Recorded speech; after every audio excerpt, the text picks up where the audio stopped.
My name is Alex Wilmer. I have been developing for about 5 or 6 years JavaScript predominantly. And there are a lot of, so I worked for a really cool company, the Ontario Institute for Cancer Research, and that was awesome. I got to do a lot of really cool stuff. I don't work there anymore, and I work at a different company called WindScribe. You guys can check it out. But through work with WindScribe, we specialize in digital privacy. And as of that, I have been able to work with some like lower level APIs or just things on the internet that I never really did. And one of those things was cookies. Put your hands up if you are like super familiar with cookies. Yeah, right? Yeah, there's like 0.2%. 2%. All right.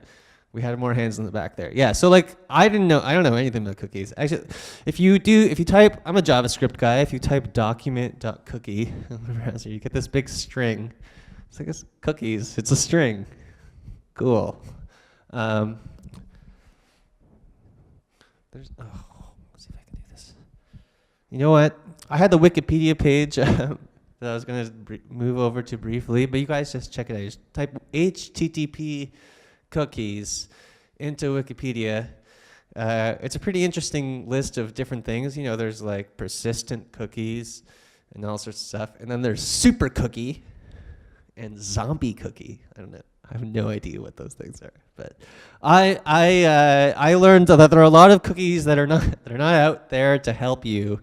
And I call these fishy, sneaky, sticky cookies. And so I'm going to talk to you about fishy, sneaky, sticky cookies can make just about any devs feel like rookies, disguised as something so delicious. Can make, or hiding something so malicious. Do you ever wonder how that after Googling for a cow, you take a look at the old book, and they're trying to sell you steak knives now? What is this black magic, I do say? What if, my friends, I told you today that it's all part of a cat and mouse game, and a fishy, sneaky, sticky cookie could be to blame? When I build my full stack app, I do use cookies, and they're not a trap. They help me know it's really you, so real you too doesn't have a clue. Often cookies store some state. You'd hate to wait for a new token to create. But there are good cookies, there are, amen, so you don't have to log in all over again. Some cookies are great, some cookies are bait. These are not the cookies you're looking for, mate. Almost every site that you visit will, in one way or another, leave cookies in Chrome. Some of these cookies are rather exquisite. Come on, tap one. Exquisite cookies. They look like they've come from far away from home. I like to go to foodnetwork.com. I'm a chef. But look at all these cookies. WTF. What are they doing? What stew are they stewing? Could it maybe be me that they're screwing? I need to find out what the H or F they're about, or else I'll be dreadfully mad and I'll yell. I mean, shout. You probably know what's the main cookie setter. That's right, it's the set cookie header. Yeah, you know me, it's HTTP. When a server responds with a cookie, it's better. These are the cookies, easy to inspect. From the network panel, right-click and detect. Or in a browser extensions on headers received, these cookie informations, it's a dream to retrieve. There is, of course, another way, though. You bet your ass it's JavaScript, yo. Document.cookie equals your shit. You can't see these cookies come in bit by bit. There is a restriction for this, you'll see. The cookies domain and the site have to be the same. Document.cookie, same origin policy. That and cross-origin resource sharing. The browser is watching out for you. It's caring. Cookies won't be set where you did not intend to get, but somehow these cookies just keep on appearing. I didn't go to gigya.com.